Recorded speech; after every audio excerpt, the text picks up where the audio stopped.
Welcome into Emerald and Lilywhite. This is episode 54. We are back after a week off. I was out of town. Blame it on me. Living that vacation life. But we're back. We're here to talk about all kinds of stuff. Most importantly, Heung-min. That is a hot topic of today's episode. We will spend a lot of time talking about the departure of our Sonny.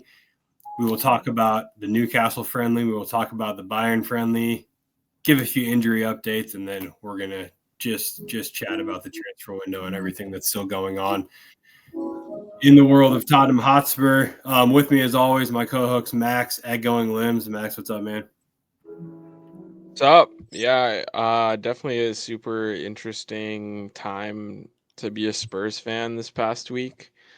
I'd say this is even more so than Ange's first season. Like we're going into this week, season starts Wednesday, completely blind. Like I have no idea what to expect this season. Yeah. So yeah, it'll be interesting. We gotta get the crew all together, plan the season preview episode, maybe in between the Super Cup and Burnley. So you'll get all our predictions then. That's probably one of the best episodes of the year. But just thinking about that, like I have no fucking clue what I'm gonna say for any of those categories. So yeah, it's just a strange place. It's been in a really interesting like past year of Tottenham. Like I don't think we could have picked a better 12-month span to like start covering Spurs than right now. Like there's never been more to talk about. It's ridiculous. It's like every week. So much drama, including a big old shiny European trophy. So yeah, it's been a wild year. But honestly, maybe Tottenham was just waiting for Emerald and Lilywhite to get going before they would hoist some silverware. We're getting ahead of ourselves. We are going to touch on another opportunity for a European trophy come Wednesday, as Max alluded to. But before we get to that, bring in Chang as well. Chang at Alex Chang with an X instead of an A. What's up, bro? What's up? Still thinking about that Sun farewell. So yeah, we're going to talk a lot about that today. In fact, we're just going to dive right into it now. Those listening know at this point, right? We are not breaking any news here by any means. But Son Heung-min is signed with LAFC, ending his 10-year stint at Tottenham Hotspur, which of course culminated in the European title that he secured, lifted it himself, right? So much to say, and I'm just going to pass it over to you, Chang. You're the first one to bring it up, so I want to let you have the first word on, the departure of Son Heung-min, whatever you want to talk about. Yeah, so Max told me that we couldn't do this episode without the token Asian, so here I am. I think Sun, like especially for me, I think might resonate a little bit closer than for you guys, but as like the best like Asian player of all time, like I was explaining to my girlfriend the other day, and she thinks that Ji-sung Park is better, and I told her that we can't be together anymore. So Chang is not saying. That's I baseless. do think Son Heung-min, like obviously the best Asian player of all time. I think that his impact on the game and like the way that he like unites that country and like really is like the household recognizable face, like especially in South Korea. It's just unreal, and I think that his impact and like the inspiration that he has for Asians like in that sport is unmatched. And to see him like to see him go, it's it's a day that I never thought I would see, and I wish that he would have retired here, but clearly like he has other wishes, and I'm just glad that he got to leave on his own decision, own accord, and he made the decision that was best for him. So Well, and from what was reported, he also made that decision in a way that he felt was best for Tottenham Hotspur as well, to secure a transfer fee for his services rather than leaving on a free. And in fact, we almost washed even on what we paid for him in the fee that we got back from LAFC, which is absolutely insane to think that we netted flat on Son Heung-min and didn't end up even having, he cost plenty of money in wages over his 10 years, right? But from a transfer fee perspective, it's pretty wild. So all that to say, Sonny is just a wonderful person. Honestly, I don't know him personally. I have met him personally as well. I'm gonna just throw that out there and get my one little take in. I did meet Sonny in Los Angeles, but Sonny, not knowing him personally, I still feel comfortable saying there's not a better human being, right? And I say that from such a distance, but it's just so evident into the person that he is, and his decision to help the club goes into that too. I could keep going. I'm going to stop myself, Max. I want to let you get in on this too, man. What are you feeling right now? I mean, Chang said it. He's the greatest Asian football player ever to play the sport. And we had the blessing of watching his entire prime at Tottenham Hotspur. We had the best player to ever come from an entire continent of the earth play for Tottenham for his whole prime. And it's honestly, it was just a treat. It was wonderful. There was not a season that he had that wasn't good. Maybe apart from his first season where he was just feeling out England. He was the most consistent player we had over that time. He stayed with us until he won a trophy. That was always his goal. He knew what it meant for the fan base. And as a fan, these are the type of player. This is why you're a fan. So you can watch players like Son Heung-min every week. That's why we love the sport, is because of players like that on our team, and getting to root for him on your team. For the past 10 years, it's been an unbelievable experience. He's one of the players that the whole world seems to root for.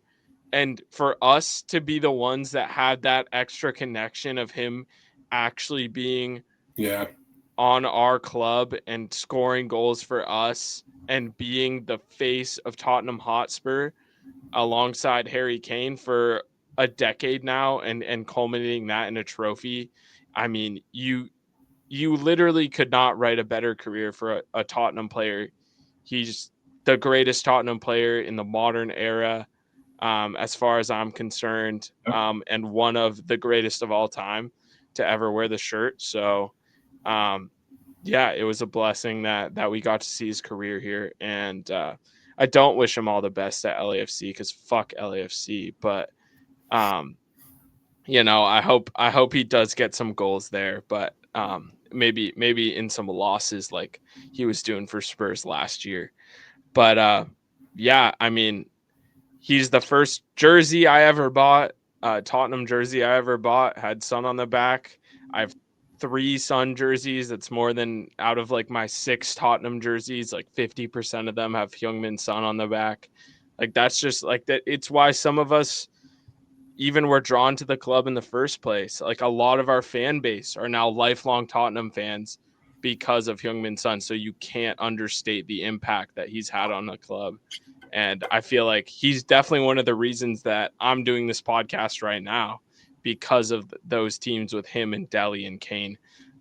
If it weren't for those guys, and he was maybe the single most important one out of those, I doubt a lot of us would have gotten as into Spurs as we did. Yeah. I mean, you make some great points. I think people are going to compare him to Kane. It's inevitable, right? And who had the bigger impact. And I think it's worth a conversation. But I personally think Son, first of all, Son carried us through the annual Kane ankle injury every season, right? I'm talking 10 to 15 matches, right, without Kane every year. It seemed like that might be aggressive. Call it 8 to 15 or something, right? But Son was always there to carry us through. I'm thinking the Champions League run. I mean, that was all Sonny, and Kane was back in time for the final, right? But Kane has the goals, but Sonny carried the team in a lot of ways, and he lifted that trophy. Kane has the goals, but he's never won a trophy at Tottenham Hotspur. Son had the moments. He had the signature moments that honestly Kane like when you think about it, and this isn't supposed to be about Harry Kane, so No, not at I all. kind of hate that we're talking about Kane, even though he has been. We can talk about Kane later because that's been a huge like topic of discussion. But when you just think about like Kane, like it's that North London derby goal against Arsenal. Mhm. That's his signature moment. Like, is there much more than that? Like for Son, like he won the Puskas here. He won the Golden Boot. He at that game against City, he won the Europa League. He captained the club. Like there's so many moments that we had with him, like his hat trick off the bench against Leicester. Like that just spring to mind, 4 goals against Southampton. That kind of just don't spring to mind as much when you think about Harry Kane at Tottenham. Yeah. Fun fact, that Puskas goal, he scored on the day of my wedding. So Wow. give Sonny 5-0 win and your wedding day. Yeah, that was awesome. Yeah, so and for anyone who knows me well, and you're like the math is not adding, I'm talking about our South African wedding, right? Not our wedding here in the States. So I know there's people that are going to be like the numbers don't add up, right? But yeah, anyways, I digress. A wonderful memory. Yeah, I think like we can just get into it. Like I'll just throw it to you, Scott. Like what was your favorite moment like of Son's career here at Tottenham? I think knocking City out of the Champions League in what was the quarterfinals, right? And he runs over to the camera and says, "Do you know who I am?" That was just absolutely iconic. And for those who don't know, that was right after Pep came out and called us the Harry Kane team, and Son just buried him in the quarters and just reminded him who he was, right? But yeah, that's got to be my signature Sonny moment. Even though, like I said, he scored a Puskas on my wedding day, I still go with that Champions League goal. Chang? It might have, bro, like low-key call it recency bias, but honestly, just seeing him lift that trophy, like like that's his loyalty was just so rewarded in that moment, and I think like that's a moment I'll always remember. I'm sure he'll always remember. So Yeah, I think I tend to agree with Scott. Do you know who I am? Oh my god, dude! Like that game was fucking insane. Like, and just like how we went through that run, it just without Kane, just really unbelievable when you look back at what he was doing for us with like even with the team that was around him then. That was crazy. There's just ones that pop into your head. Lockdown screamer against Arsenal. Do you guys remember that goal under Mourinho when we were like top of the league? That one, yeah, that was a banger, but no one cared because it was lockdown. The goal against City. It's like every time Kane wasn't there for us, like he stepped up. big The time. goal against City, Kane isn't playing because he's linked to City. It's the first match week against City in the season with fucking Nuno as our manager. Son scores a beautiful left-footed curler into the bottom corner. We win that game 1-0. Kane does end up staying, but just in that moment, that was like crazy. The fans were chanting like, "Are you watching Harry? Like we are beating the team that you are linked to right now." Like, and Harry was in Florida just chilling with Tom Brady. Fuck, I'm talking about Harry Kane again. I'll stop, but yeah, but that's crazy. it's just crazy. There's so many moments that he had, and yeah, I mean, I think I want to shout out his passing. Like, I think his passing was so underrated. Like in the later stages of his Spurs career, his passing was really good. And I think even last year it was really good. And now it sounds like I'm kind of doing like an obituary on his career, but like it's not over. But like I'm just it's like we're not going to see him play for Tottenham again. So like we should just shout him out. Like he's the best finisher in Premier League history. Like that's like a real XG. Like he's overperformed his XG by more than anyone else in Prem history. It's just ridiculous. Like people don't clock like how good he was for us. Golden Boot, Puskas, Europa League. Like that's crazy. Captain of Tottenham Hotspur. Like that's crazy. Like those are three out of those 4 things Harry Kane never did while at our club. Yep. Yeah, great shot, man. And people want accolades and trophies when they determine the stature of someone's career. So yeah, Sonny, you remember that West Ham goal where he shushed the crowd right after? Yes. Yeah, Yeah. that was a banger too, and that was right after. He like shifted it on his left, and Yeah. like that technique was insane on that goal Mhm. because he like hit it, and he like knuckled it almost, but it was like not far enough out for like a full knuckle. It was crazy. It like went up and over the goalkeeper. Exactly. It like fell off too. Yeah, crazy goal. And that was after he faced some racist abuse from West Ham fans, I believe. Yeah, just I think we could go on and on about Son, but is he? I'll just ask you both: is he the greatest ever Tottenham Hotspur player? Chang?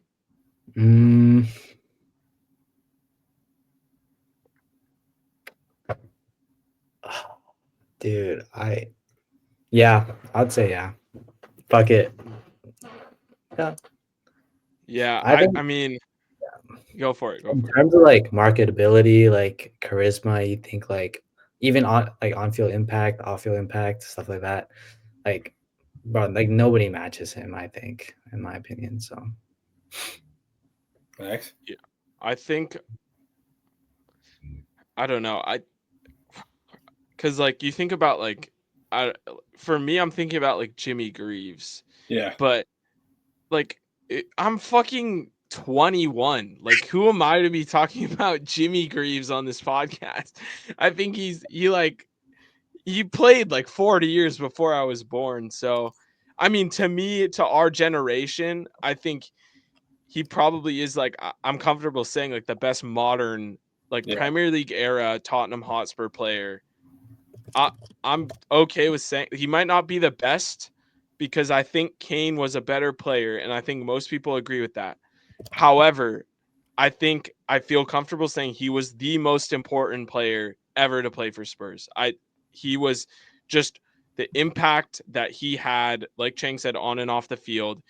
It's unmatched. It's hardly matched by even Messi and Ronaldo. There's a real case that he was like the third guy, maybe fourth guy behind Messi, Neymar, and Ronaldo for a period of time there with how he had the fan base on lock and everyone loved him. And I think, I'd say he's probably the most important player ever to play for Spurs. And we need the statue. We need it pronto. I agree. Yeah, I think saying someone's the greatest ever player for a club doesn't have to mean they're the best ever football player to play for that club 100%. I even think, like, again, I didn't watch Jimmy Greaves. I didn't watch Glenn Hoddle, who I think are the other two names that you'll hear old heads talk about, right? And look, they both won trophies, but I don't think either of them won a Puskas. And I don't think it I feel existed. comfortable. Yeah. Not for Back in Jimmy Greaves. '62. It didn't for Greaves. It did for Hoddle, right? And I'm saying I don't think, because I could be wrong, but to the best I of don't my think. I knowledge, think he's the first Spurs player to win Puskas. I believe. I So mean, and too. then Lamella did it the next year, which is fucking Oh insane. yeah, true. That's actually so slept on Yeah. that we. dude, I think about that all the time. Back to Actually, back Puskas. It's insane. It's I think insane about that that all happened. the time. Dude, if I'm Johan Long, I'm saying, yeah, but have you won the Puskas to everybody that I try to attract to Tottenham Hotspur, right? The data speaks for itself. But True. yeah, I think there's an argument that he's the greatest ever player for Tottenham Hotspur, without a doubt. He's also, it's pretty rare that we see a player leave and everybody's like just so comfortable and happy and like wishing them all the best. And, no one is angry with Son. I don't think, even had we not won the Europa League, I think people would be perfectly happy for Son to do what he feels is best for him. And look, he's a European champion. He's a Golden Boot in the greatest league in the world winner. He's a Puskas No winner. penalties, by the way. No the pens. only player ever to do that. No pens. He's an international title winner, right? the only thing he hasn't done is won a World Cup and a Champions League, and neither of those things are happening. Let's just call it what it is, right? For him at Spurs or with South Korea. Did you see fucking this is off topic, but did you see the president of LAFC Yes. like say like she like was like, you're playing for the US in the World No, it Cup? was like a politician. It Yeah, was, she was It was like, a politician? how Yeah. should LA expect to win at the World Cup next year? Yeah, it was. yeah. Hey, So, so we can't rule it out. What if he takes USA home? Like, you get one. You can petition for like a one-time FIFA switch. So, Bro, dude. they don't deserve him over there, bro. no, They dude, don't- under Poch, bro. Like, who knows? Ooh. He would never do South Korea dirty like that. He's too good of a guy. So, they'll be at the World Cup. So he'll be. Isn't Park Ji-sung is South Korean as well? Yep. How many South Korean people are gonna sit here and say that Park Ji-sung was better than him? I feel like no one's saying that. Like, who is actually saying that? I mean, he played for a bigger club. He won more, but he was like a He fucking wasn't backup. like that guy. I feel like Yeah. he He was was like like that guy. He didn't even like get into their midfield. Yeah, played a little bit, but He played. No, he was good. Like, I'm not gonna for sure. slander Park Ji-sung, but like he was playing in a team with like Scholes and like Beckham and like it's like not Dude, the same. If somebody said name the greatest ever 10 players for Man United, he's definitely not on my list. They could say nowhere they could near. say 20, and I might see him at like 18, 19, 20. This is just way off the top, right? I'd have Like, to is he even a better United player than Marcus Rashford was? Yeah. Bro, So he's not better than Bruno Fernandes. Like, No, he's not. Yeah. And no one has ever said Bruno is better than Son. Like, that's it's ridiculous. I mean, Son, since his debut, only Mo Salah and Harry Kane had more GA since his debut in the Prem. That's how fucking good he was. I feel like people don't realize, like, that's a combination of production and longevity that is only at the very, very upper echelon of the best league in the world. I mean, even players like Eden Hazard that were playing in the league at the time, he did not have the longevity that Heung-min Son did. He may have had a better, shorter prime, but at the end of the day, doing it for a decade is unbelievable. Mm-hmm. I mean, I think kind of what Chang was getting at in the very beginning of the show, like before Son Heung-min, I very much doubt there are little boys in South Korea who are thinking I can go win the Golden Boot in the Premier League, right? It's like, of course, it's like you acted out in the back garden, right? But like, do you actually believe you can do that? After Son Heung-min, I think there's a lot of little boys in South Korea who think they can go win the Golden Boot in the Premier League, right? So it's just like that stuff is really, really important and it really matters. And yeah, his reach is well beyond just football, as you both have talked about, right? He's an absolute icon, but just like an absolute just pillar of discipline as well. Like he said he won't even get in a committed relationship until he retires from football, right? Because like he needs to put all of his focus into football, which I think that's over now. Yeah, for sure. I mean, and there have been reports that he's been dating someone for quite some time, right? So maybe it's marriage. We don't know the actual quote. We do know it was imposed by his father from what we've heard, right? And his dad seems like an absolute badass. I think his dad kind of gives me like Spy vibes, big time. He's just like yeah, for sure. Like, nice. Like my son's like the greatest Asian footballer ever. Cool. yeah. He said he can become a doctor now. So yeah. We could go on and on about Sonny, but I'm really happy for him. I think he's like a style icon. Like let's shout out the off the pitch shit. Like he's dripped down in designer. He's at Fashion Week every fucking year. He's on billboards in the SeaTac airport. I've seen billboards with Son on them, like Rolex ads. Like he's just the GOAT, dude. Like he is the coolest fucking player. And it was so sick that we had him on our team because he was just so cool, dude. Like there's not many cooler than him. There's very few footballers that are more famous than him.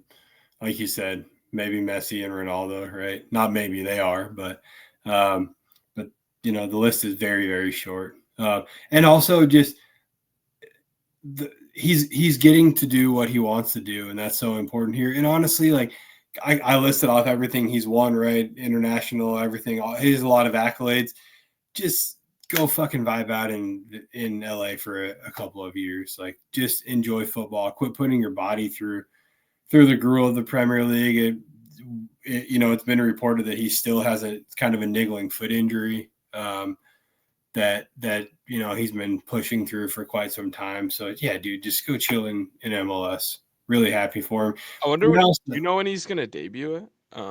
I don't, but I do know one more little cool tidbit here is he did turn down moves to Saudi Arabia, and he turned down moves to other clubs on the European continent. And you said it out last pod. You were like, I want him to go to Napoli. He turned it down. Yeah. Oh, he did turn down Napoli? Yeah, he turned down Napoli. Oh, dude, that would have been such a good fit for him. But yeah, and with De Bruyne, that would have been pretty fucking so nasty. Yeah. But I believe he did that because he doesn't want to play against Spurs. Yeah, I really think that. So I mean, he's getting paid for what it's worth. For those who maybe don't know, he's reportedly doubled his Spurs wages at LAFC, which maybe says something more about Spurs. But yeah, I mean, he's the second highest earner in the league behind Messi, and I would say the second record transfer fee. Yeah, and he is the second biggest superstar in the league, like without a doubt. I mean, I didn't like clock it at first because I was so Spurs centric with my thought process here, but I mean, this is the gravity of this across the league is like close to what the gravity of signing Messi was for Inter Miami. It's wild. If you just think about it, like you support Houston, me and Chang support the Sounders, like he's in our conference. Like we're playing him twice a year now. Yeah, and like he is so much better than everyone else in the entire conference, the entire Western Conference. And it's just a joke that he's playing in this league. It's going to be really fun to watch. Yeah. I mean, him and Messi are easily the two best players in the league. And I think he's like Messi's still doing bits. Don't get me wrong, but I think Messi leads the league in scoring. Still. It's insane. I mean, he's just an absolute freak of nature, man. But Sonny is going to be up there with him, and I say mainly because of like Sonny being 5 years younger than Messi, right? Will allow him to compete with Messi. But anyways, I digress again. Maybe you can digress when you're just waxing about Son, right? But I'm super, super happy that he got to do this on his terms, his way. And there's like not a single person on the planet who doesn't support Son Heung-min doing whatever he wants to do. So yeah, and one last thing that I just highlight that point about like his impact on the game. Like when I meet people like here at UW, if they're like international students, so many of them support Tottenham. And like the main reason for that is Son. And I just have noticed that it is very rare that one player has gotten all these people to support the club. Like it's often like you just find your club naturally. It's not like you like a particular player. It's like it takes a certain caliber of player like a Messi. It's like him and Messi and Ronaldo that just took like one person and just drew them to the club. And I feel like if you ask a Liverpool fan, maybe they'll say Mo Salah, but I guarantee you most times they're not going to name like, oh, I was a huge blank fan and that's why I started supporting Man United. Maybe back in the day, but that's not happening now. Chelsea, they have way too many players to even do that. Maybe some little kids like Cole Palmer, but it's not close to the magnitude of people that are like, I love Heung-min's son, so now I'm a Tottenham fan. And that is like unquantifiable for like what it's done for our club and the fan base. It's so sick. And he's just a legend. Well said. Okay, you got any last words on Son? Nah, but just to like piggyback off what Max said. Like, you can't quantify that. Like, it's genuinely like immeasurable. Like, the grasp that he has over that entire country, that entire continent, like, it's unreal. And like Max said, like, it's barely matched. And if it is matched, it's by the all-time greats, Messi and Ronaldo. So that really puts into perspective just how great the impact is. And also, like you said, like, those little kids growing up watching Son, like, that didn't exist before him. Like, nobody had that role model back then. And it's just surreal to see, like, to see his career like pretty much come to a close, like, right in front of our eyes. When we saw him come to the club, we saw him peak at the club, and now, like, he's gone, and like, we're not gonna get those days back. So Yeah. Yeah. And it's wild to just think like of how like this decade has flown by with Sonny. Like you think about lockdown. He was only 5 years into his Spurs career during lockdown. It's been 5 years since then. Mhm. It's just absolutely flown by. That Champions League run was like in his third or fourth season at Spurs. Like Yeah. James Madison's going into his third. Like that's crazy. Like that how immediate his impact was on those really really talented Poch teams. That's a really good point, man. I mean, that feels to me like that was in the later part of his Spurs I career. know. And Yeah. that's just because COVID, like, totally just Crazy dismantled time. our sense of time, right?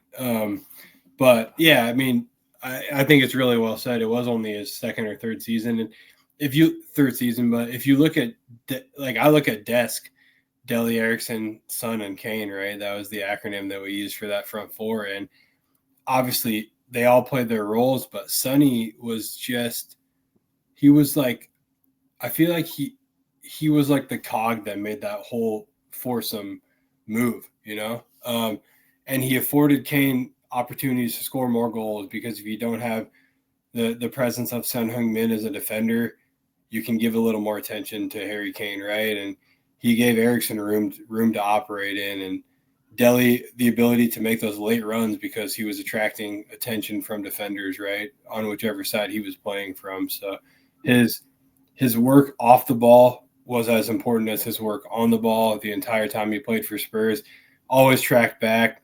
Poch even played him at left wing back, right, in an FA Cup semifinal, which was a horrible decision, but that's another conversation. But my point is Sonny would do whatever was asked of him. He was never egotistical. It was always the team before himself, right? He just always understood that there was something bigger than himself in play, and that's what led him to stay and sign a new deal when things were really rough. And just the greatest player I've ever known.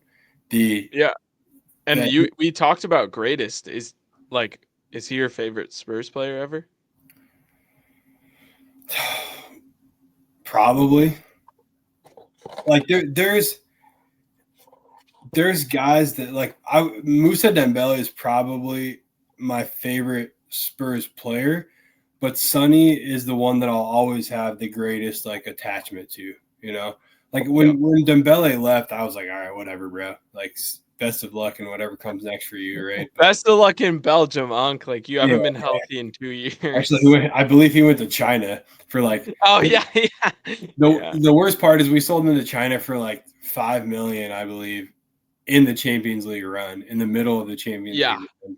Yeah. But I feel like we could have used him at some point. Well, whatever. I massively digress again.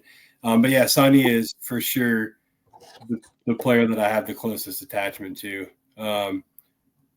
without a doubt. And I remember when we signed him very well. I remember the first year when no one really believed in him, and he came out and said, like, all I want is to like earn your guys' trust and favor and show you that buying me was the right decision or bringing me into the club was the right decision. And he stayed true to his word. So yeah, Chang, is he your favorite? I think I know the answer. Yeah, without a doubt. Like, nobody comes close. Yeah, I think for me, like maybe similar to you, Scott. My favorite player was Dele. Like it was always Dele. Just like the way he played. I just love the way he played. I wanted to be like him. I wanted to be like Kane too, playing striker. But there was just something about Son that it was like when you thought of Tottenham, like, and how often do we think of Tottenham? Every fucking day. Like, I can guarantee you, all three of us, every day we think about Tottenham for at least an hour. Like, it's insane. It's a sickness and it's a disease. And there is not a day that has gone by for the past 8 or so years where I haven't thought about Son. And I haven't thought of Tottenham, and immediately he flashed into my mind. Yeah. And it's just one of those things. It's crazy. Like, he was really a part of our day-to-day lives. And there was a great tweet where it's like, what was it? It was like, my kid was born and Son scored. It was like, I moved into a new apartment and Son scored. That's what it was like. That's what it was like for all of us. And yeah, it's crazy to see him gone. Like, me and Chang, we're going into senior year of high school. We signed him when we were like in middle school, and it's crazy. And through that whole, like, all those formative years, he was there. He was constant, which is so sick that we had a player that just understood what it meant to play for Spurs like that. No doubt. Well said. All right, well, there's no easy way to transition away from talking about Son Heung-min, so we'll at least give it our best effort and mention that Spurs did draw 1-1 to Newcastle United, or against Newcastle United, in Son Heung-min's final. Well, it was 1-1, correct? I don't have that wrong yet. In Son Heung-min's final match. So there's a transition for us, right? But yeah, I admittedly did not watch this match. I have been, like I said earlier in the show, on vacation the past week. I was at the lake with the family, so I was totally in just, the mode where I turned off football. So I haven't watched this one yet, but you guys want to talk briefly about this one? Yeah. There, but yeah. I can, dude, it was a minute ago. Like, I don't even remember really what the fuck happened in this game. Besides Son leaving, I think that it was at 4 a.m. There's a high chance I was asleep for like half of it. Yeah. Because, it all kind of blurs together when you're waking up that early. Yeah. I did want to see, the reason I woke up is to just see like if they did anything for Sonny. Yeah. Brennan scored like immediately. So shout out to him. Apparently Archie Gray was pretty good in that game. Yeah, I don't really have much to say about this one. I think it was more of like a celebration for Sonny. It was in Seoul, which is super sick. I'm glad they planned it out this way. It was awesome that they did that for him.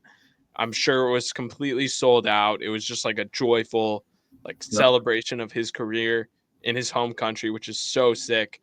And I think we had a lot more after we moved on from Son. There's a lot more to say about the Bayern match, which I know me and Chang both watched, and the lineup there being more predictive of the Super Cup lineup and how we're moving forward. So I don't have too much to say about Newcastle. Well, yeah, the only thing I will add is James Maddison. That was the big thing, which is disastrous. Yeah, we're gonna. We should spend some time on this. Yeah, Scott, you want to take it? Go ahead. Yeah, I mean, the only thing I'll say is that, again, I didn't watch this match. I will also add that when Sonny came off, it looks like both groups of players got involved in the celebration, and like one of those like cheesy ass tunnels was made, and Sonny ran through them and stuff, right? But it was just nice. They lifted him up. Yeah. So nice. Anthony Gordon spoke like really eloquently about like how that was one of his role models, which I thought was awesome. After the game, so yeah, that's legit. Yeah, I mean, everything we've talked about is the reason why Newcastle players were equally as invested in giving Son a proper goodbye as Spurs players were, right? So yeah, again, his impact beyond just Tottenham Hotspur. But yeah, James Maddison does his ACL, is done for assumably the season, right? We're dead in the water, right? At this point, what do you guys want to talk about? We're fucked. He's our best player. Yeah, he's like our only good player, and that's the thing. That's the thing with Son leaving. It's like what I was talking about earlier. When we think of Tottenham, we thought of Son. I think I can comfortably say that for all three of us, speak for all three of us. Past couple of years, you think of Tottenham, first player you think of Son. Who do you think of now? Like, who do we have now? It's and I'd say Madison, maybe Romero are the next ones in that group. But now Madison is done for the season. It's just we are so devoid of creativity in the midfield. It's really bleak, and it's honestly, this Morgan Gibbs White thing is just kicking us in the balls over and over again. Yeah. And this is the cherry on top for that. It's a brutal injury to a player who's aging, who 29. I thought just had a really good season, and this was his chance to really be the face of Tottenham this upcoming season. And that might be it for him here. Yeah. I mean, And that's a player that I love. I've championed him on this podcast all year. He was my player of the season. I think he was Chang's as well. And that just might be it. Yeah. The second time he's torn that exact ligament. So it's a lot more to come. I agree with you. I mean, Morning Footy had an interesting conversation last week, about exactly that. Who is now the face of Tottenham? And they were split between Van de Ven and Romero, essentially. And I think the reason why Madison isn't mentioned there is this injury. I will also add, Madison has been consistently injured since he signed for Spurs, right? So this isn't like out of left field necessarily. This is just a pretty significant injury. So I think there was always a world where we were going to have to figure out how to operate without James Madison for a certain period of time. I don't think he's ever going to stay healthy for an entire season, but now we know that that'll be the whole season rather than just a part of it. And there's no Kulusevski. I think last year, without Kulusevski or Madison firing, we couldn't progress the ball point blank period. I'm not even talking about, producing the right patterns or moving the ball correctly. We just simply couldn't progress the ball. And I think that's a huge part of why we finished 17th now, I guess, on top of the defensive frailties. But that's the past. Obviously, Ange is no longer here, but I still think that, and we're going to talk about this, it sounds like in the Bayern match, but Spurs are going to have a really hard time figuring out how they're going to progress the ball without James Madison or Decky available to start the season. What else you guys want to say about Madison? You want to go straight to Bayern? Yeah, I feel like not really much to say. I think back during like the Morgan Gibbs White saga, which fuck that guy. A lot of fans were saying like why do we need him? Like we have James Madison, and like here we go, like we're living it now. So yeah, we can see what happens. I think we have a few links to Nico Paz from Como. He looks like a all right little player. I think This season moment. Yeah, we did bid 40 million for him, and it was rejected by Como. Dude, they want like 60 mil. It's like he's played like 46 senior games or something like that. Isn't he like a Madrid reject, if I'm not mistaken? They have like 50% sell on him. So I think Madrid thinks he's going to be good. I think they're just pretty loaded up top right now. And he was on loan at Como last season from Madrid, and they signed him permanently, I believe, at the end of the season last year. So it would truly be just like like people talk about flipping houses, like they would be flipping Nico Paz for sure if they sold him at this point. But yeah, so I think 40 million was nowhere near enough. And Chang, I'm glad you bring up links, because the other link that is pretty hot right now is Harvey Elliott. I heard we backed off that. Is that right? Yeah. Fuck. I think, yeah, it seems like El Canus. It seems like a little bit more likely than Elliott at this stage. So there's that. I mean, are we going bargain bin diving again just because Leicester got relegated? Who knows? I mean, that's how we got Madison. But people who know more than me about him seem like they're not confident that he can be a starting number 10 for a team and carry that workload right now. I mean, he's so young, and he would be an awesome signing for that like 25 million range. I think he has a release clause. be a great signing if we had a James Madison there to kind of rotate and mentor him, which would be awesome because he seems like a really talented player. So I don't know. There's rumors of Eze, like we could be going back in. I don't know if that's possible. Like that would be massive for us at this point. At one point we were calling Eze redundant. Now with the current state, selling Sonny, Madison going down, Kulu going down, like we're kind of desperate right now. I mean, I think Eze is the only player that I've seen reported that could step right in and solve our problem. So Yeah. I'd love to see that happen. I think Harvey Elliott's close to being able to do that. But he's just not a very good guy. Yeah, so I can't say I want to root for him. yeah. But honestly, we need somebody who's played in the Premier League, like please. And I'm not. Yeah, I'd take Xavi Simons. I mean, I would take him, but I think playing 10 in the Premier League. I'd fuck with Brahim Diaz actually. Brahim Diaz, I would too. Is Madrid looking to sell him? I just looked him up. It says like, Newcastle want him. I think they're. Then we're getting it. We're definitely getting Newcastle hasn't gotten to target this entire window. True. Not even one, and they're targeting Jackson. So I mean, we might get him too. That'd be wild. Would you rather be us or Newcastle at this point? Dude, Newcastle, this is like a generationally bad window. And if they have to sell Isak because he's fucking holding out. He's doing the American football wide receiver thing and holding out. He's gonna get his wish too, but if he goes to Liverpool, man. I mean, how are you rejecting 120 mil? Like, just fucking take it. Like, you're not gonna get more than that. I think they signed him for like 75, if I'm not mistaken. Yeah, it was a lot. Yeah, Sociedad. He's so good. I think he's the best striker in the world, personally. It's Kane. Yeah. Arda Güler loan. Let me cook. Bro, that's my football manager meta. I always get Arda Güler on loan. He's fucking insane in that game. He is very good. That's a great shot.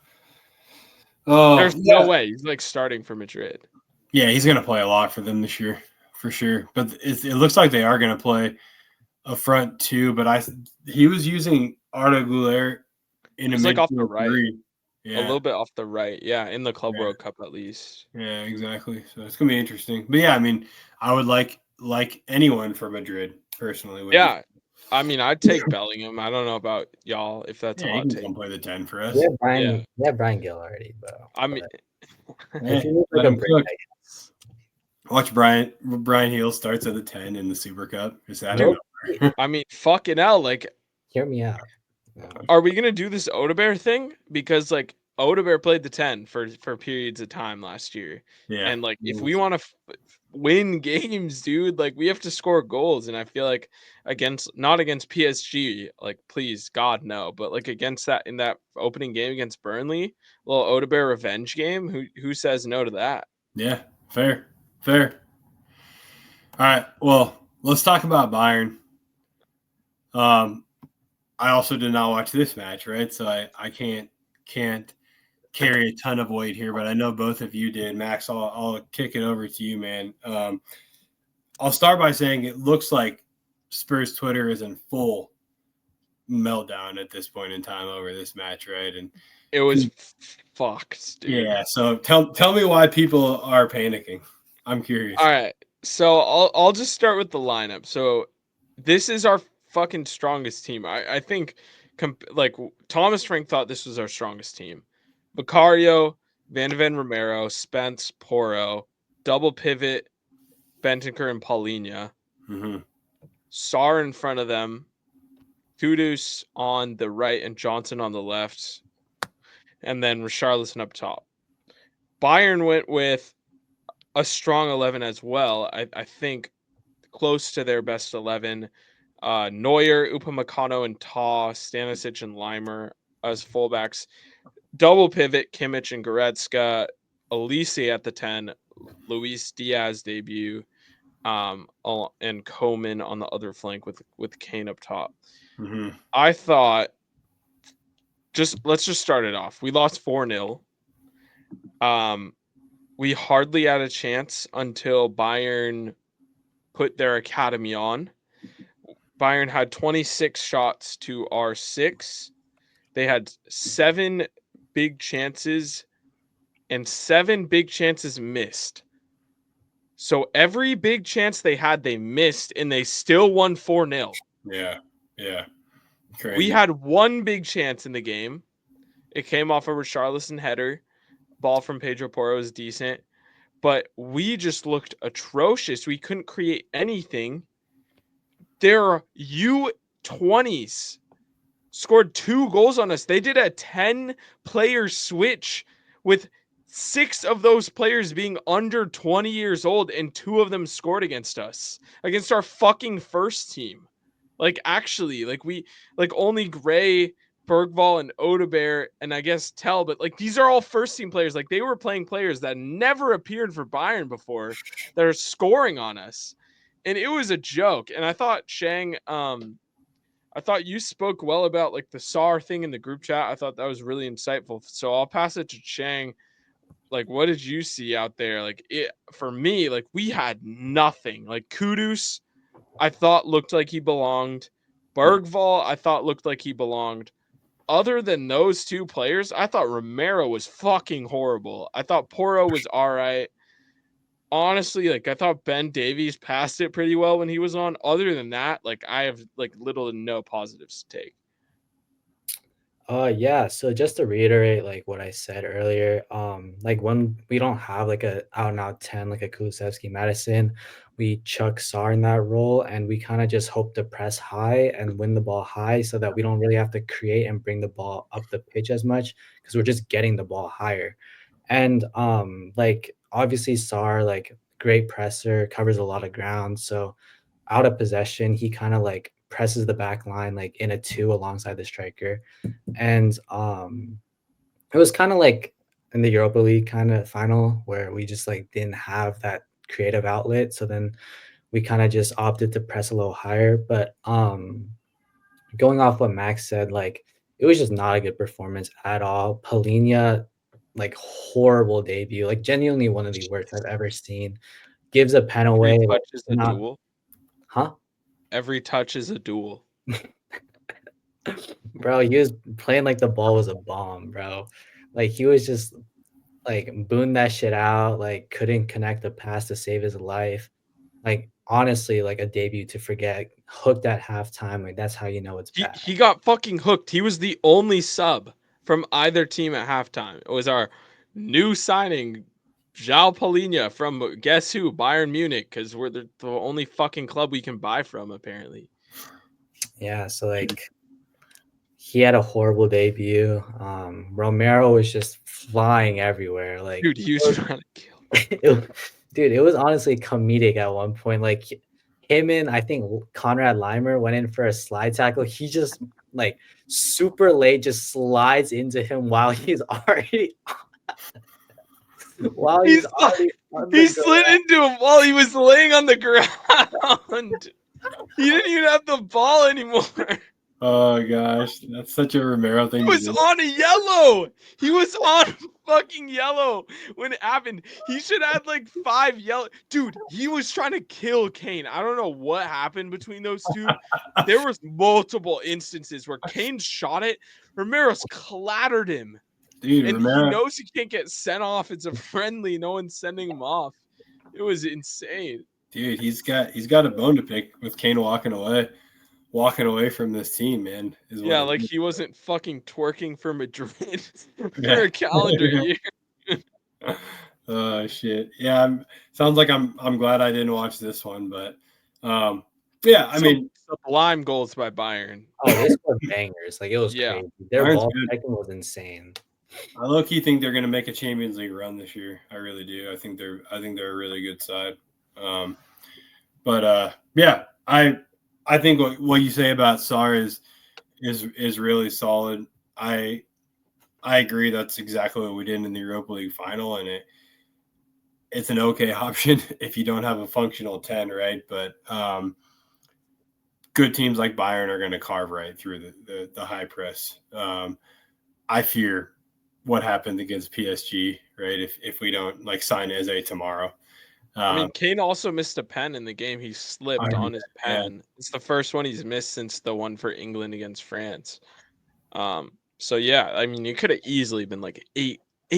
Like it could have been 8-0. That's how bad it was. Is this just a product of the early days of the Frank system, or are we just?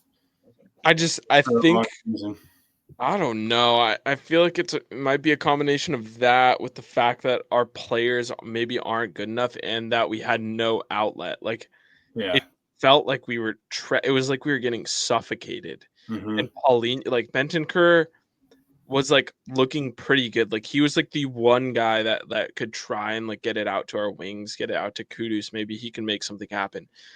I can't stress enough how bad Paulinho was in that game. Yeah. Like, I don't think he completed a forwards pass. I genuinely don't know if he did. His ball winning consisted of giving away a penalty to Bayern. Luckily, they didn't score. And it's just when you already have a midfield that has no Kulusevski, Madison, 10 type of player, and then you're like, oh yeah, and a third of this midfield is like gonna have a stroke every time they have to take more than 2 touches. That's not a recipe for success, especially going forward. So, I mean, if we couldn't defend with that midfield and we damn sure couldn't attack, I don't know what it's gonna look like against PSG. I'm sure we'll get right into that here soon. Yeah. I mean, we should talk about the Super League for sure. But I think the only thing I'll say is I do fear it's going to be a long season, and this is not an overreaction to a Bayern match. I did not watch the Bayern match, right? But I really think that as a club we have set ourselves up for a long road here, and we spent a lot of money on really young players, and young players are honestly just like the flip of a coin. It's like a 50-50, right? And if we didn't get Gray, Odebear, Matthias Tell, I don't really include Bergvall there because we didn't pay a transfer fee for him, right? My understanding. It was like 7 million. It was 7 million, I think, right? So I wouldn't say that we overspent on him, but when I look at all the fees we put out for all these guys who are anywhere from 18 to 22 years old, if they don't all hit, I think things are going to look pretty bleak for this club. And I personally think that Johan Lange, whatever his name is, right, has done a bit of a disservice to this football club, right? And we're maybe trying to play catch up now, but he's still here and he's still running things. So I could be way off, and I hope to be wrong someday. I hope to look back on this as one of the stupidest fucking things I've ever said on this podcast, right? But yeah. I do fear for this season and possibly next season as well if things don't change pretty drastically. And I've said this, I think I said this before on this podcast. I love the process of how he's doing his business. I love how it's thought out. Yeah. The execution is so bad that it's ruining the entire model. Like, I think the talent that we're signing is good. I think I like who we're bringing in. Kudus. What a fucking signing. I was campaigning for that signing before it ever happened. Yeah. Perfect talent ID. Bergvall, Gray. I think these are perfect signings. It's just when it comes the time that we need a fucking signing, multiple signings right now, the urgency is not there. And that's where it falls short. It's like I almost want Lange's scouting techniques and his brain and his models, whatever he's running. I think they're identifying good players. Yeah. But we need someone else to get these fucking deals done, dude, because they're not happening at a high enough clip for us. I mean, a lack of urgency is nothing new for Tottenham. So it's not specific to Johan Lange, right? I feel like Paratici was on the fucking ball. Like Madison gets hurt. It might not be the best player you've ever seen, but there's going to be someone walking in the door the next couple of days. I agree with that 100%. And I do. There's reports of him making a return, right? But I do agree with you that there are some really talented players in our rank. I think that we've really set ourselves up for something long-term here. And 2 years into that, we fired the manager and started all over again, right? And I'm not saying I disagree with that decision, but because I agree with it wholeheartedly, right? I think it was time to go for Ange, but I just think that it's early days of something that's we're calling another long-term project, and our team's pretty young. And again, we have brought in guys like Kudus, and we'll see what happens with Solanke, and we'll see when Kulusevski gets back, right? And we do have Romero and Van de Ven, but I don't feel like we're any better than like a 6th or 7th place finish right now in the Premier League. So, do we want to talk Super Cup? Yeah, let's do it. Just one last thing to add. Like, I think it's so frustrating to see, like, bro, Manchester United are making all these deals. Like, they just got Sesko, they have Embuemo, Cunha, they're in for Baleba. What's his name? Like, What's that striker's name? Sesko Fender. Yeah, him. I'm not moved. I'm not moved, dude. Gyökeres, mediocre as. Nah. Anyways, at least they're signing somebody, bro. Like, they're in for Baleba. Like, that was probably like one of my dream signings at one point before he got. Yeah. Dude, if they get him, I'm gonna lose it, bro. And like, you think about this club, like they finished what 15th, 14th, no Champions League football. They're like their stadium's dead ass leaking water. Like, bro, it's so frustrating. It's so frustrating to be a Tottenham fan sometimes, you know. So. Like Cunha, oh, we needed that. And Embuemo, oh, we needed that. Baleba, if they get him, good lord, we could have used that. Even Sesko Fender. Maybe we could have used him too. Like, I don't know. I don't think he's very good, but like there's a world where he's better than number 19. So, yeah, who even fucking knows at this point like what we're doing, because it seems like we got demolished 5-0 in the Europa League final. Like, I don't know what happened on that day, but like they have absolutely mocked us in the window. Yeah. And they got 15th, no fucking trophies, no European.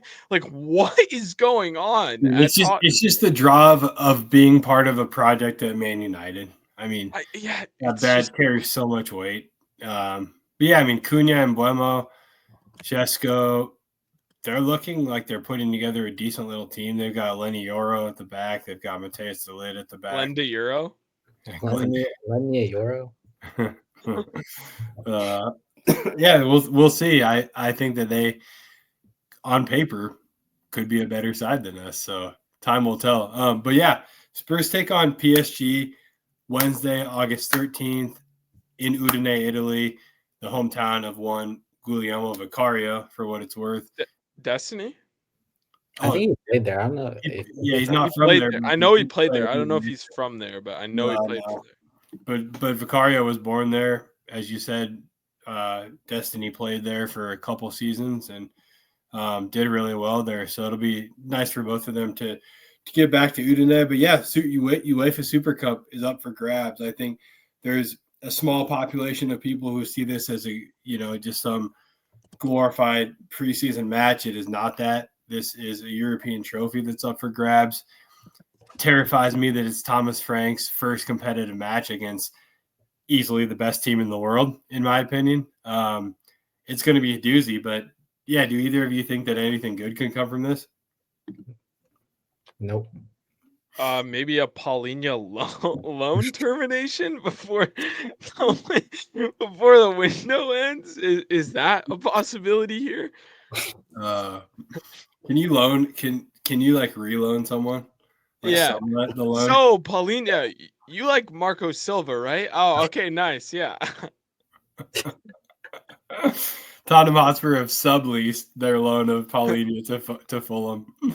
Oh God, dude. Yeah, it's gonna be a tough one, boys. I think it's one game and you can win one match, right? So we'll see. But PSG are just absolutely dirty.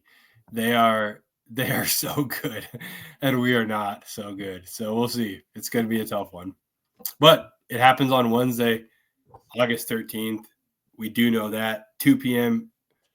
Eastern, if I'm not mistaken, possibly 3 p.m. Eastern.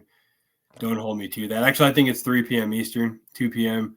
Central, noon Pacific. Make sure you watch Tottenham Hotspur take on PSG.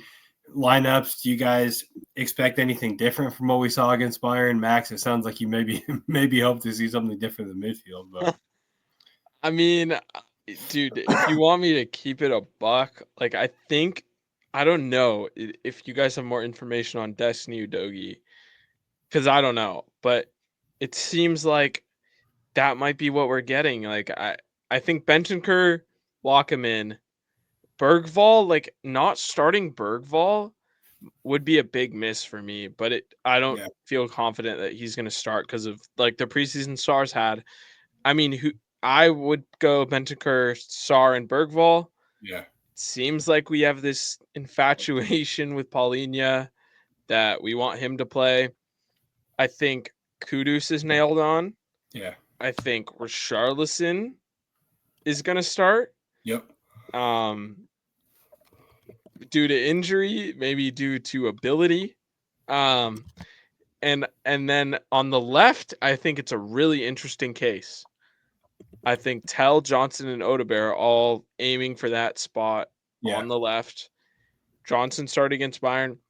If I'm picking the team, I'm picking Tell. I don't know if you guys have anything different. And then, back line, I think Spence, and then Porro, Romero, Van de Ven, Vicario.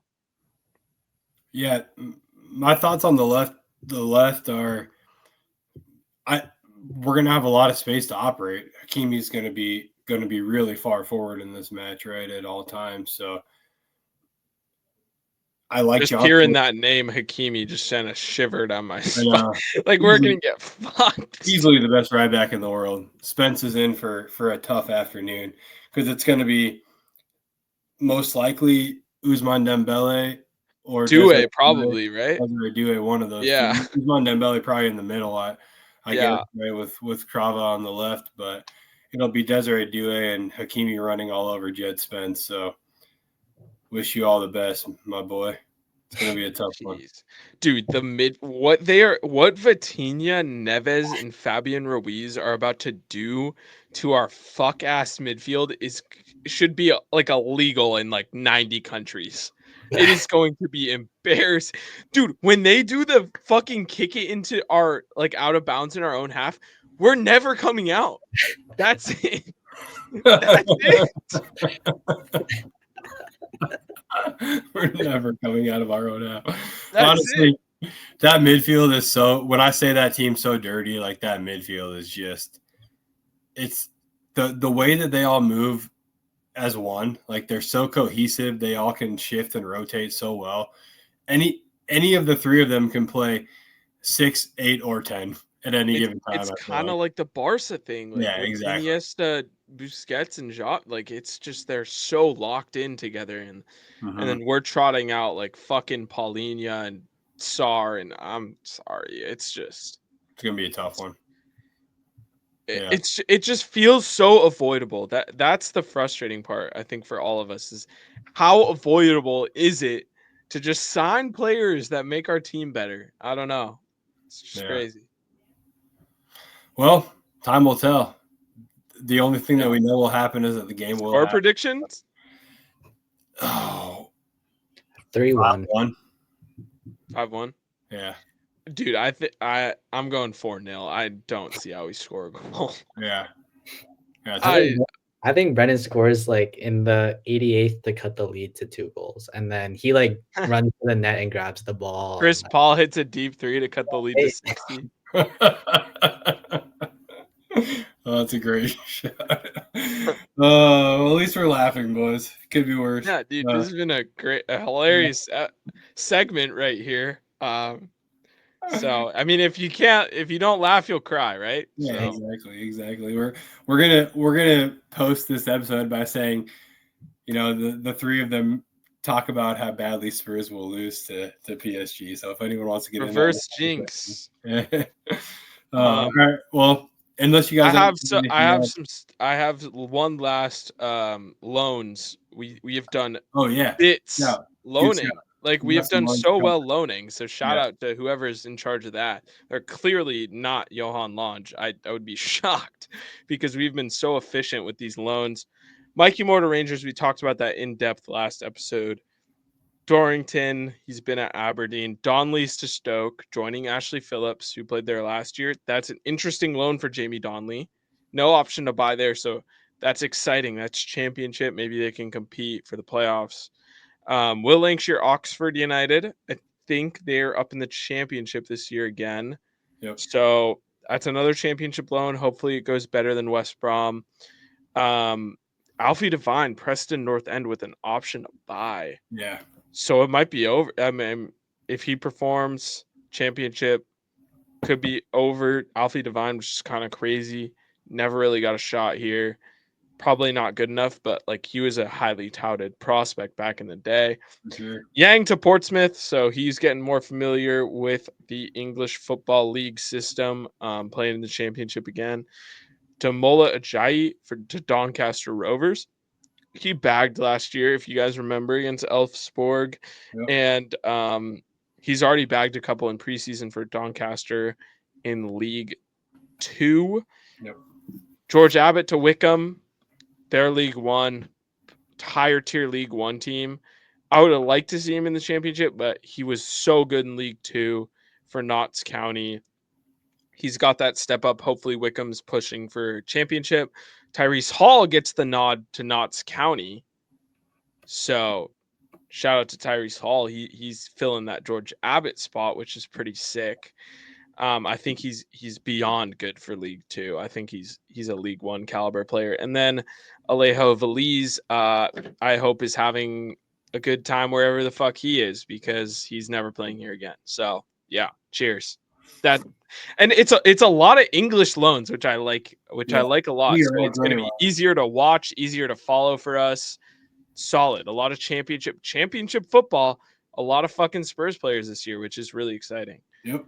Yeah, I think they're all great loans. I'm glad you brought that up. I think we've done a really good job of getting guys minutes at places where getting guys opportunities at places where they're going to get a lot of minutes and be important parts of the teams that they're playing for. So, and there's a couple still up in the air. Dane Scarlett is the main one, I think, who's still up in the air. Yeah. Reese Russell Denny, he was a bit of a standout for the U21s last year. We signed him from Chelsea. I think I did a little bit of a segment on him back in the day. Luca Williams-Sarnett, who we've talked about. Keep an eye on those guys. I think Scarlett's bang on to get a loan. So, and then the other two, I'd like for them to get a loan. And then Luka Vuskovic, who knows? I mean, they're saying that we want to loan him. To me, that doesn't make sense. Yeah. But they also said they want to sign a center back. I don't know what that means for Christian Romero. I really don't know. I'm so lost at what they're trying to do in the transfer window right now that it's frankly like pretty depressing to even like quibble about, because like at the end of the day we're arguing, but like none of us are happy with what's going on. It's honestly malpractice. So we've got under a month left, and I mean under like 3 weeks left. So let's see what happens, I guess. Time will tell. All right, well, that's going to do it here for us at Emerald and Lilywhite. This is episode 54. We appreciate everybody who's been rocking with us. You can find me at Scotchy Bird, Max at Going Limbs, Chang at Alex Chang with an X instead of an A. Make sure you follow us. We are at and Lilywhite on all social media platforms. Please like and subscribe to the channel. It helps us grow our platform, but most importantly, it helps us grow Seattle Spurs. You can find Seattle Spurs at Seattle Spurs on all social media platforms. If you're in Seattle especially, please follow the club on all social media platforms. Get involved. You don't have to come to every match viewing. You're always welcome, right? But just start to learn more and more about what we do. We will always have all kinds of information here for you at the podcast/YouTube channel on Seattle Spurs. But you can sign up for the Gmail list if you email seattlespurs@gmail.com. Put you on a mailing list. You're going to get weekly content, match viewings, Spurs content in general, holiday parties, which pubs will be open for matches, which is always super important information to have.